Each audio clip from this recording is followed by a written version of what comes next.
아람 왕의 군대 장관 나아만은 그의 주인 앞에서 크고 존귀한 자니 이는 여호와께서 전에 그에게 아람을 구원하게 하셨습니다. 그는 큰 용사나 나병 환자더라.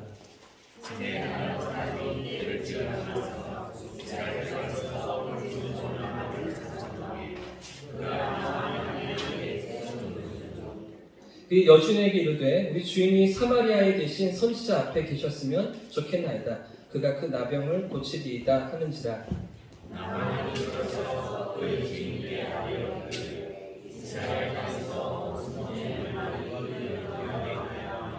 아람 왕이 이르되 갈지어다. 이제 내가 이스라엘 왕에게 글을 보내리라 하더라. 나아만이 곧 떠날새 은 10달란트와 금 6,000개와 의복 10개를 10벌을 가지고 가서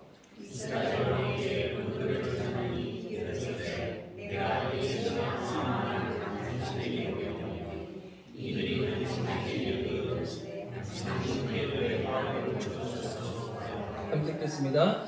이스라엘 왕이 그 글을 읽고 자기 옷을 찢으며 이르되 내가 사람을 죽이고 살리는 하나님이냐? 그가 어찌하여 사람을 내게로 보내 그의 나병을 고치라 하느냐? 너희는 깊이 생각하고 저 왕의 틈을 타서 나와 더불어 시별해야 하는 줄 알라 하니라. 아멘. 할렐루야. 할렐루야. 한 주도 평안하셨습니까? 옆에 계신 분과 이렇게 인사해 보겠습니다. 함께 할 수 있어서 행복합니다. 인사하겠습니다. 함께 할 수 있어서 행복합니다. 아멘이시죠? 이제 지난 주일 우리가 부활주일을 지나고요. 또 이제 돌아오는 주일에 태신자 작정이 있습니다. 태신자 작정 주일에 우리가 준비하면서 오늘부터 이제 3주간 금요일마다 이 시간마다 금요 기도의 시간에 전도와 영적 전쟁 집회라는 이름을 붙여서 다시 한번 주님 맡기신 사명을, 전도의 사명을 우리 마음에 새기고요. 또 복음으로 무장하는 시간을 함께 가졌으면 좋겠는데요. 우리 가운데 찾아오시고 용기를 주시는 그런 하나님을 경험하는 이 밤 되시기를 주님 이름으로 축복합니다. 여러분 그리스 로마 신화의 그 아킬레스라는 영웅을 아십니까? 아킬레스. 이 아킬레스는요. 그의 어머니인 바다의 여신 테티스가 나왔는데요. 이런 장면입니다. 어머니 테티스가 아킬레스를 스틱스라는 강물에 담그고 있는 장면입니다. 이런 전설이 있었거든요. 이 스틱스라는 강물에 어린 아기를 담그면 그러면 이 아이가 무적이 된다, 초인이 된다, 누구도 이길 수 없는 강력한 힘을 갖게 된다. 이런 전설이 있었거든요. 그래서 어머니가 이 아킬레스를 담갔던 것이죠. 그러자 이 아킬레스가 온몸이 철로 둘러지면서 누구도 철로 뚫을 수 없는 그런 강력한 힘을 갖게 되었습니다. 그래서 이 아킬레스가 가는 곳마다 그리스 군대가 승승장구하고요. 언제나 적군을 물리치며 승리를 거두었는데 그런데 이런 아킬레스에게도 치명적인 약점이 하나가 있었습니다. 무엇일까요? 바로 발 뒤꿈치죠. 왜 그럴까요? 지금 이 그림을 그래서 제가 보여드리는데요. 어머니가 강물에 이 아이를 담글 때 어머니가 붙잡고 있었던 발목만큼은 강물이 닿지가 않았던 것입니다. 그래서 이 아킬레스의 유일한 약점이 바로 뒤꿈치였던 것이죠. 결국은 모든 전쟁에서 승리하고 패배를 모르던 이 아킬레스가 어떻게 죽음을 맞이할까요? 트로이의 왕자였던 파리스가 독화살을 쐈는데요. 이 독화살이 아주 우연히 아킬레스의 뒤꿈치를 꿰뚫으면서 아킬레스가 죽임을 당했던 것이죠. 그래서 오늘날 누군가의 치명적인 약점을 이야기할 때 뭐라고 얘기합니까? 아킬레스 건이라고 얘기하는 것이죠. 오늘 본문에도 이런 치명적인 약점을 가진 한 사람이 등장하고 있습니다. 너무나 치명적인 약점. 누구입니까? 나아만이라는 장군이죠. 이 사람은 아람이라는 나라의 군대 장관이었습니다. 이 아람이라는 나라는요, 구약에 이제 자주 등장하는데 우리가 지금 사무엘하를 읽고 있지 않습니까? 함께 통독하는 성경이 벌써 이제 3분의 1 정도 향해 가는데요. 지금까지 블레셋이 자주 등장했죠. 애굽이 등장했죠. 그러나 이제 사무엘하, 왕하, 왕상, 역대상하 이런 성경들로 진행이 되면 이 아람이라는 나라가 자주 등장하게 돼요. 왜 그러냐면 이스라엘 바로 위에 붙어 있었거든요. 이스라엘 북쪽에 있는 나라가 아람이라는 나라였습니다. 그래서 이 지리적인 위치 때문에 오랫동안 이스라엘을 괴롭히면서 침략하고 약탈했던 국가가 바로 이 아람인 것이죠. 그런데 이런 아람의 군대 장관이 바로 나아만이었습니다. 자, 오늘 본문의 1절 말씀인데 1절 말씀을 같이 한 번 더 읽겠습니다. 시작. 아람 왕의 군대 장관 나아만은 그의 주장을 쓰고 존귀한다. 이는 여호와께서 전에 그에게 아람을 구원하게 하셨습니다. 그는 큰 용사이나 지금 본문이 나아만에 대해서 어떻게 소개하고 있습니까? 군대 장관이죠. 군대 장관. 국방부 장관입니다. 그런데 그 앞에 붙어있는 수식어가 무엇이죠? 어떤 군대 장관이라고요? 왕의 군대. 나라의 군대 장관이면 군대 장관인지 무슨 왕의 군대 장관입니까? 왜 이렇게 강조하고 있냐면 그만큼 왕이 총애하고요. 왕의 신임을 받던, 그래서 군대 장관을 시켰겠지만 아무튼 그 정도로 왕의 모든 사랑과 신임을 받던 그런 나아만이었다는 것이죠. 왜 그랬는가 하면 뒤에 이어지는 본문이 가르쳐주는데요. 무엇이라고요? 이는 여호와께서 전에 그에게 아람을 어떻게 구원하게 하셨기 때문이다. 무엇 때문입니까? 나라가 위기에 처해 있었을 때 그때 승리를 이끈 인물이 바로 나아만이었다는 것이죠. 한마디로 구국공신입니다. 나라를 구한 영웅이죠. 그게 나아만이었습니다. 그래서 1절 중간에도 그의 주인 앞에서 크고 존귀한 자였다. 이런 수식어가 화려하게 붙어있는 그런 사람인 것이죠. 그 정도로 모든 총애를 받고요. 또 백성들의 존경과 사랑을 한 몸에 받고 있던 그런 사람이 바로 나아만이었습니다. 어떤 사람일까요? 부족한 게 없습니다. 모든 것을 다 가졌습니다. 부와 명예와 지위와 세상 모든 것을 다 가진 그런 나아만 아니겠습니까? 그런데 이런 나아만에게 문제가 있죠. 이런 나아만에게 치명적인 문제가 있습니다. 그 문제가 무엇입니까? 다 가진 것 같은데 그에게 없는 것 하나. 그것이 무엇일까요? 바로 건강이에요. 건강. 네. 건강이 좋지 않은 거죠. 지금 목숨이 왔다 갔다 하는 겁니다. 언제 죽을지 모르고 언제 들통이 나서 이 장관 자리에서 쫓겨날지 모르는 이 건강의 문제가 나아만의 발목을 붙잡고 있던 것이죠. 남부러울 것이 없고요. 모든 것을 다 가진 너무나 대단해 보이는 그 형인데도 도저히 해결할 수 없는 문제가 그의 삶에 있더라는 것입니다. 구체적으로 그 문제가 무엇입니까? 바로 나병입니다. 나병. 여러분 잘 아시는 것처럼 나병은 살이 썩는 병이잖아요. 그런데 더 큰 문제가 뭐냐면, 더 심각한 문제가 뭐냐면 내 살이 썩고 있는 것을 모른다는 게 나병의 가장 취약한 점입니다. 균으로 신경이 죽었기 때문에, 균 때문에 감각이 죽은 것입니다. 그래서 나병에 걸린 사람은 상처가 생겨도 아픈 줄을 모릅니다. 뜨거운 물에 손을 넣어도 뜨거운 줄을 모르는 것이죠. 그리고 상처를 치료하지 못해서 더 덧나게 되고요. 이내 살점이 떨어지고 손가락 마디가 떨어져 나가는데도 고통이 없습니다. 나중에 손목까지도 이렇게 되고요. 신체 일부를 잘라야 되는 그런 병이 바로 나병인데요. 그런데 이런 비참한 상태에 있던 나아만 모든 것을 다 가진 것 같아 보이는데 사실은 들여다보니까 너무나 치명적인 약점에 그 인생이 붙들려 있는 그런 나아만. 이런 나아만을 누가 찾아가고 계십니까? 이런 나아만을 누가 만나주고 계시는 것입니까? 하나님께서 찾아가십니다. 하나님이 그 나아만을 만나주시는 것이죠. 어떻게 그를 찾아가실까요? 1절 말씀을 다시 한번 더 읽어보겠습니다. 1절입니다. 시작. 아람 왕의 군대 장관 나아만은 그의 주인 앞에서 크고 존귀한 자니 이는 여호와께서 전에 그에게 아람을 구원하게 하셨습니다. 그는 큰 용사이나 나병 환자들. 하나님이 어떻게 찾아가실까요? 한번 따라해 보겠습니다. 약점을 통해 찾아가신다. 약점을 통해서 찾아가시는 거죠.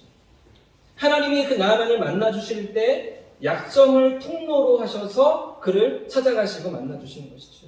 지금 본문이 우리에게 보여주는 나아만의 실체가 무엇입니까? 군대 장관이지요? 왕의 총애를 받는 신하이지요? 수많은 백성들과 많은 사람들이 부러워하는 존경과 칭송을 받는 그런 사람이죠. 그런데 지금 1절의 결론이 무엇입니까? 나병 환자더라. 이렇게 결론 맺고 있는 거죠. 어찌할 수 없는 불치병 환자라는 것입니다. 누구도 치료할 수가 없고 어떤 방법으로도 해결할 수 없는 치명적인 질병에 걸린 나아만이었다는 것이죠. 완전히 사망 선고를 그는 받고 있었던 것입니다. 여러분, 이런 나아만이 어떻게 보이십니까? 큰 용사입니다. 높은 권세를 가진 장관입니다. 힘과 명예와 재물을 모든 것을 다 가졌습니다. 그러나 그는 나병 환자였죠. 여러분, 이것이 복일까요? 저주일까요?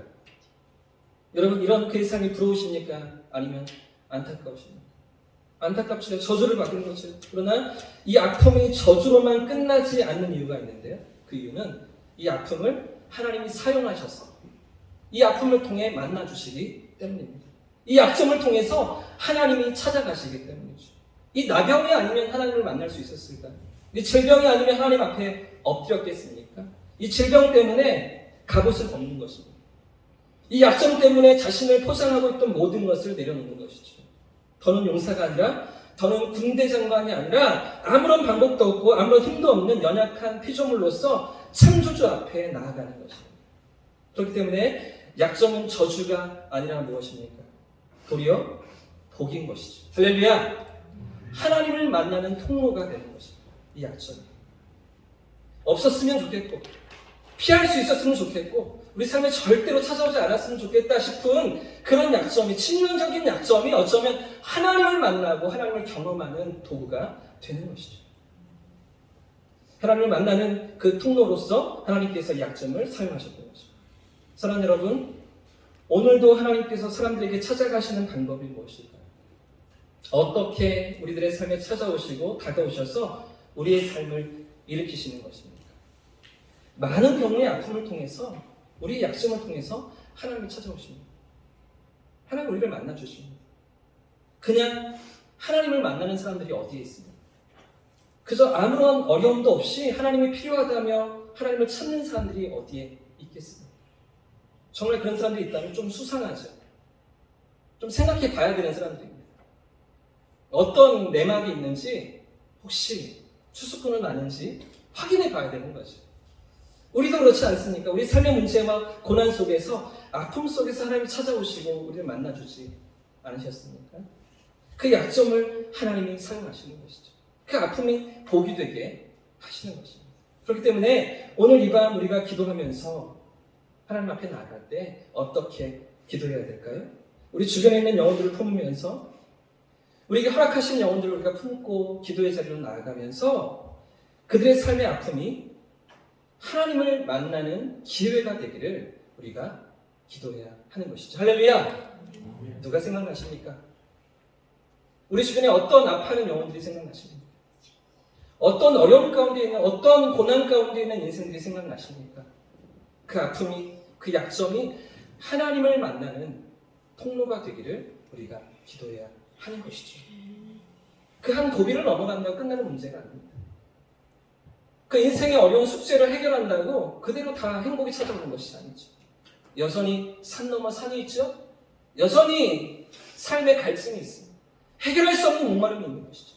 하나님 앞에 서지 않고서는 해결할 수 없는 인생의 허무함, 절망이 있는 것이죠. 그래서 철학자였던, 또 수학자였던 파스칼은 이렇게 이야기했습니다. 우리 마음 가운데 세상의 그 무엇으로도 채울 수 없는 구멍이 있다. 돈으로도, 행복으로도, 자녀의 성공으로도 채울 수 없는 우리 인생의 구멍이 있다. 그 구멍은 오직 하나님만이 채우실 수 있다. 파스칼은 그렇게 얘기했다는 것입니다. 그들의 삶에, 그들의 인생의 고비에 하나님이 찾아와 주시며 하나님 만나 주시기를 우리가 기도해야 하는 것이죠. 사랑 여러분, 세상은 약점이 부끄럽다고 얘기합니다. 약점은 감춰야 한다고 이야기하죠. 그러나 하나님 앞에서는 어떻습니까? 그 약점이 하나님을 만나는 도구가 되는 것이죠. 할렐루야! 하나님이 찾아오시면 길이 되는 것입니다. 그 약점을 통해서 하나님이 우리의 삶에 다가와 주시는 것이죠. 이 시간 우리가 하나님 앞으로 나아가면서 아픔 속에 있는 영혼들을 바라볼 수 있게 달라고 그렇게 기도했으면 참 좋겠습니다. 하나님 우리의 눈을 여셔서 우리의 기도를 통해서 고통 가운데 있는 누군가를 품게 하시고 그들의 삶이 하나님을 경험하며 살아계신 하나님의 은혜를 맛보는 그 자리로 나올 수 있도록 우리의 기도를 사용해달라고 함께 주님 앞에 나아갈 수 있으면 참 좋겠습니다. 삶의 문제로 지친 영혼들을 품게 하시고 세상살이에 시달린 영혼들을 우리가 품게 하셔서 우리를 통해서 살아계신 하나님을 저들이 만날 수 있도록 그렇게 기도하며 나아가는 이 밤이 될 수 있기를 예수님의 이름으로 축복합니다. 축원합니다. 하나님께서 어떻게 나만이라는 인생을 찾아가십니까? 그의 약점을 통해서 만나주시는 것이죠. 그의 아픔을 통해서 하나님 찾아가시는 것이죠. 그런가 하면 또 어떻게 나만을 만나주실까요? 두 번째인데 2절 말씀도 같이 읽어보겠습니다. 2절입니다. 시작. 전에 아람 사람이 떼를 지어 나가서 이스라엘 땅에서 어린 소녀 하나를 잡으면 그가 나아만의 아내에게 수용되더니 지금 어떻게 하나님이 나아만을 찾아가실까요? 한 번 더 따라해 보겠습니다. 한 소녀를 통해 찾아가신다. 한 소녀를 통해서 찾아가시는 하나님입니다. 한 소녀. 지금 이 소녀가 어떤 소녀입니까? 그저 어린 소녀라고 나와 있죠. 이름도 없습니다. 성경에 그 이름도 기록하지 않습니다. 아무도 주목하지 않는 종으로 팔려온 소녀입니다. 아마 참 불행했겠죠. 눈물이 있었을 것입니다. 아픔이 있었을 것입니다. 적국에 끌려와 있기 때문입니다. 가족들과 생이별을 해야 됐고요. 고향을 떠나서 남의 나라에 붙잡혀 와 있는 그런 소녀가 이 소녀예요. 그리고 어찌어찌 하다 보니 나만이라는 장군의 집에서 일하게 되었습니다. 하녀로 일하고 있는 것이죠. 그 여주인의 몸종으로 일하고 있었던 것 같습니다. 그런데 이 소녀가 가지고 있는 것이 무엇입니까? 이 소녀가 붙들고 있는 것이 무엇입니까? 이런 처지인데도 그녀가 가지고 있는 한 가지가 무엇입니까? 바로 믿음입니다. 하나님을 향한 믿음이 이 소녀에게 있었던 것이죠. 비록 포로이지만 아무도 주목하지 않는 하녀였지만 그 마음에 하나님이 계셨던 것입니다. 3절 말씀을 보겠습니다. 3절 말씀 같이 읽겠습니다. 시작. 그 여주인에게 이르되 우리 주인이 사마리아에 계신 선지자 앞에 계셨으면 좋겠나이다. 그가 그 나병을 고치리이다 하는지라. 지금 이 소녀가 뭐라고 이야기합니까? 무슨 말을 하고 있습니까? 우리 주인이 선지자를 만나면 주인의 나병이 고침받을 텐데요. 이렇게 말하는 것이죠. 이게 무슨 말일까요? 선지자가 병을 고칩니까? 선지자를 사용하시는 하나님께서 병을 고치십니까? 하나님이 고치시죠. 지금 이 소녀는 하나님을 바라보고 있는 거예요. 하나님의 능력을 신뢰하고 있는 거예요. 우리 주인이 선지자를 만나면 하나님이 고치시는 능력을 경험할 텐데 이렇게 말하고 있는 것이죠. 살아계신 하나님을 소녀는 바라보고 있었던 것입니다. 하나님을 향한 분명한 믿음이 이 소녀에게 있었던 것이죠. 이런 소녀의 믿음을 통해서 하나님은 나만을 찾아가고 계셨던 것이죠. 놀랍지 않으십니까? 이렇게 작고 연약한 한 소녀를 통해서 그렇게 위대하고 모든 것을 가진 것 같은 나만을 찾아가시는 하나님. 아무도 주목하지 않는 이 소녀를 통해서 어떻게 이런 경험, 나만의 삶을 변화시키시고 일으키시는 하나님을 경험하게 하시는 것입니까?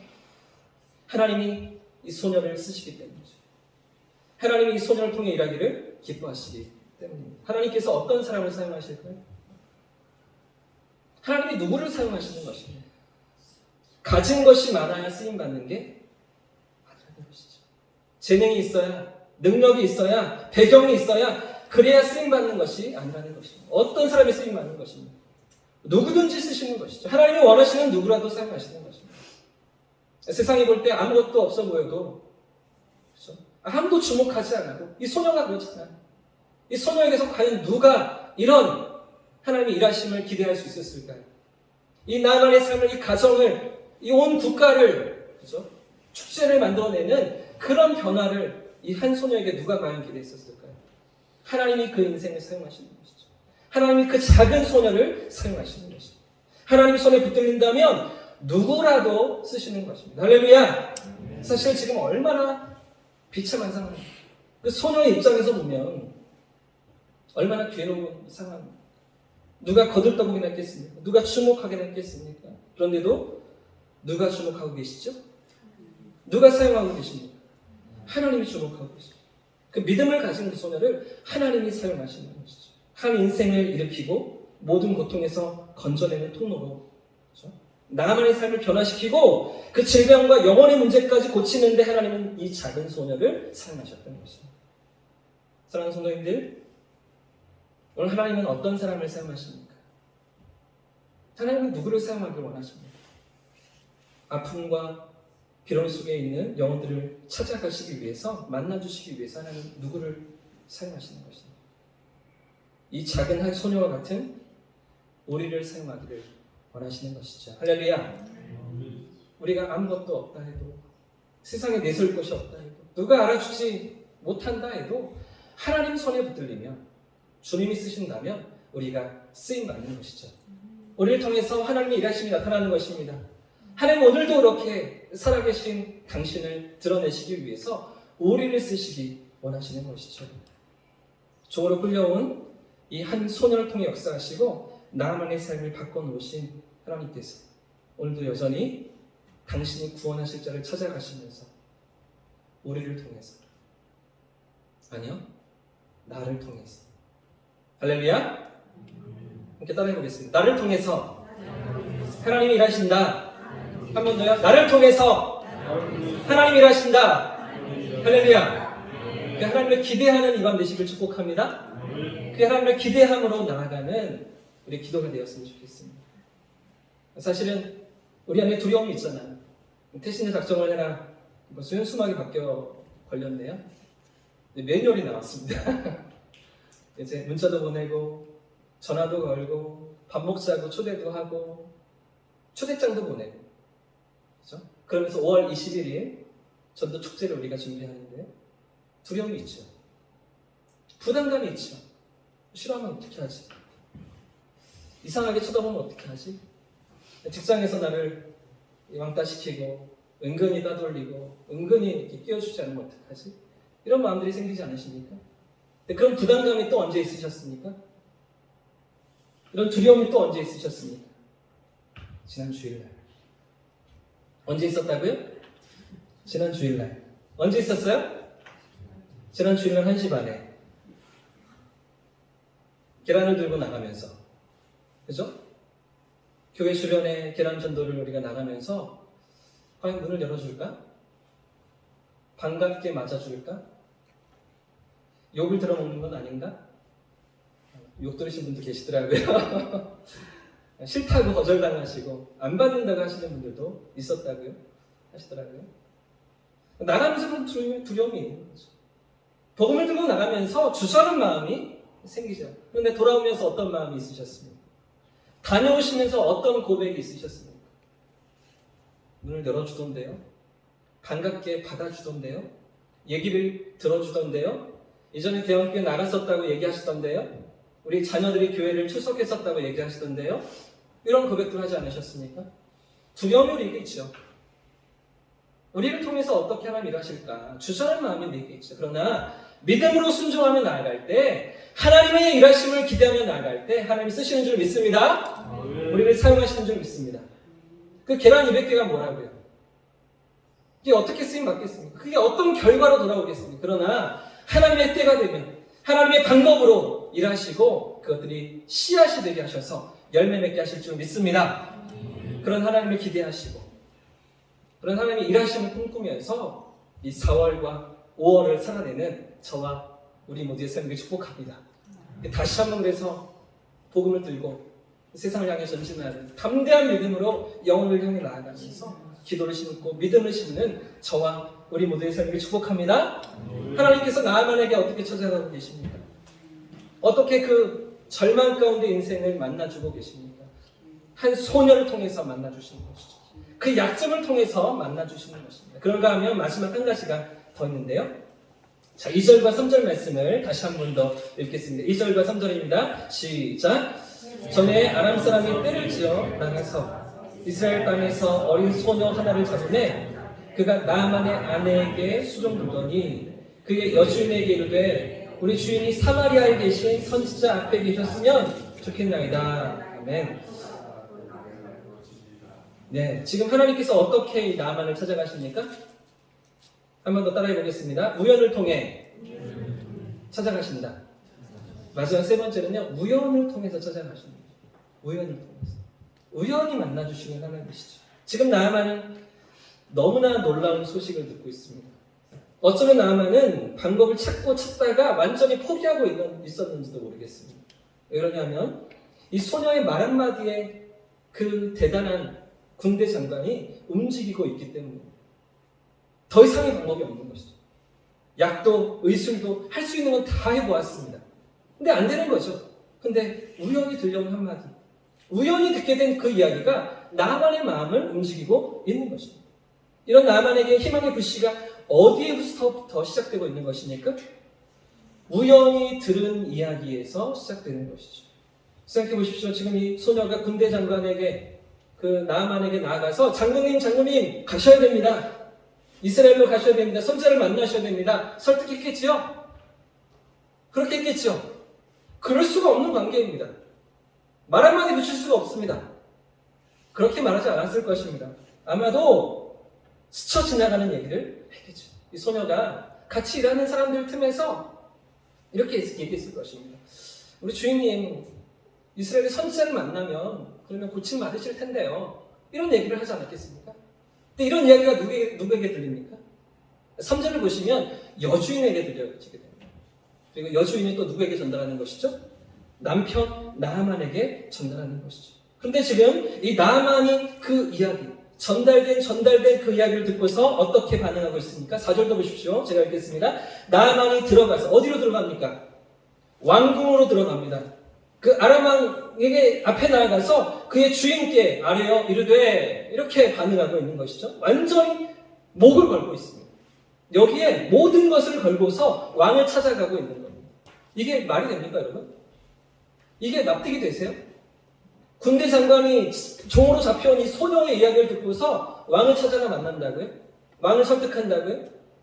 왕에게 휴가를 달라고, 조금 길어질 거라고, 한참 다녀야 될 거라고 이렇게 말할 수 있다고요? 한 소녀의 얘기를 듣고서 그 여종의 얘기를 듣고서 어떻게 반응할 수가 있는 것입니까? 이게 믿어지겠습니까? 약으로도 안 되고 의술로도 안 되고 모든 방법을 써도 안 되던 일이었는데, 그런데 우리 선지자는 할 수 있어요. 우리 선지자를 만나면 고칠 수 있어요. 이 말 한마디에 어떻게 움직일 수가 있는 것입니까? 정말 이 소녀의 이야기가 믿을 만한 이야기일까요? 심지어 이 소녀가 말하는 선지자, 어떤 선지자입니까? 아람에게 패배한 나라의 선지자입니다. 그러니까 이 소녀가 포로로 끌려갔습니다. 전쟁에서 패배한 적군의 선지자인 것이죠. 무슨 이야기냐면, 그렇게 능력이 있다면, 선지자가 능력이 힘이 강하다면 왜 나라가 패배했습니까? 왜 이 소녀는 종으로 끌려갔습니까? 믿을 수 없는 수많은 이유들이 있죠. 나만이 동의할 수 없는, 이해할 수 없는, 납득할 수 없는 여러 가지 이유들이 있는 것입니다. 그런데도 왜 나아만은 이 소녀의 이야기에 목을 걸고 있을까요? 왜 모든 것을 걸고서 왕 앞에 나아가고 있는 것입니까? 이유가 무엇입니까? 그 본문에 이유가 등장하지는 않습니다. 성경이 그것을 가르쳐주지는 않습니다. 제가 곰곰이 생각해 보니까 그만큼 절박하지 않았을까? 그만큼 병세가 깊어졌던 것이 아닐까? 어떠세요? 그만큼 나만이 더 이상의 방법이 없던 것이죠. 상처가 납니다. 손마디가 떨어져 나갑니다. 눈도 안 보이기 시작합니다. 더 이상 감출 수가 없습니다. 그런데 이런 상태의 나만에게 어떤 이야기가 들려옵니까? 어떻게 이야기가 전달되고 있습니까? 우연히 들려오는 것이죠. 우연히 이스라엘 선지자에 대한 소식이 들려오는 것이죠. 그런데 이런 상태의 나만에게 이 우연히 들려온 이야기가 어떻게 그 마음을 일으키고 있어요? 그 삶이 반응하고 그 앞에 내 삶을 내어놓기, 그 삶으로 나아가는 그런 나만의 모습으로 성경이 그려주는 것이죠. 오늘 우리의 삶에도 이렇게 찾아오시는 하나님이신 줄 믿습니다. 우연인 것 같지만, 스쳐 지나가는 이야기인 것 같지만 그 속에서 필연으로 찾아오시는 살아계신 하나님이신 줄 믿습니다. 초대교회 교부였던 어거스틴도 마찬가지였습니다. 어거스틴은 젊은 시절에 죄 깊은 방탕한 그런 삶을 살아가다가 죄의 나락에 떨어져 살아가다가 우연히 들려온 아이들의 노랫소리를 들으면서 펼쳐 읽으라 이 노랫소리를 들으면서 성경을 펼쳤습니다. 그때 읽은 말씀이 로마서였죠. 우연히 들려온 그 아이들의 노랫소리가 귓가에 맴돌면서 성경을 펼쳐들고 그의 삶이 하나님을 만나는 자리로 나아갔던 것이죠. 감리교의 창시자였던 존 웨슬리도 마찬가지였습니다. 모든 사역을 실패하고서 고향으로 돌아오던 배안에서 폭풍우를 만나게 되죠. 그리고 죽을 위험에 처하게 됩니다. 그런데 그 속에서도 의연히 하나님을 찬양하던 모라비안 교도들의 찬양 소리를 우연히 들으면서, 저들의 그 찬양하는 소리를 우연히 듣게 되면서 그의 삶이 완전히 변화되었던 것이죠. 180도 바뀌었던 것이. 우연히 들려진 찬양이 그의 마음을 뒤흔들었던 것이. 500년 전 종교개혁을 일으켰던 루터도 마찬가지인데, 당시에 캐톨릭 교회는 이 사복음서와 서신서 몇 권만 전부인 것처럼 그렇게 가르치고 성도들 앞에 꺼내놓았었습니다. 그렇게 가르치던 로마 카톨릭의 병폐 앞에서 우연히 도서관에서 성경 66권 전체를 루터가 발견하게 됩니다. 그리고 라틴어로 된 그 성경을 연구하고 고민하다가 로마서 말씀을 읽으면서 오직 의인은 믿음으로 말미암아 살 것이다 라는 말씀 앞에서 그의 삶이 깨어나게 되죠. 우연히 찾은, 도서관에서 우연히 발견한 성경 66권이 그의 삶을 종교개혁의 기치를 들도록 만들었던 것입니다. 모두 우연히 찾아오시는 하나님이셨죠. 기대하지 못한 그 순간에 찾아오시는 하나님이셨던 것입니다. 오늘도 우연으로 찾아오시는 하나님, 우연인 것 같지만 필연으로 만나주시는 그 하나님, 그 하나님을 기대하는 저와 우리 모두의 삶을 축복합니다. 우연히 누군가를 만나게 하신다면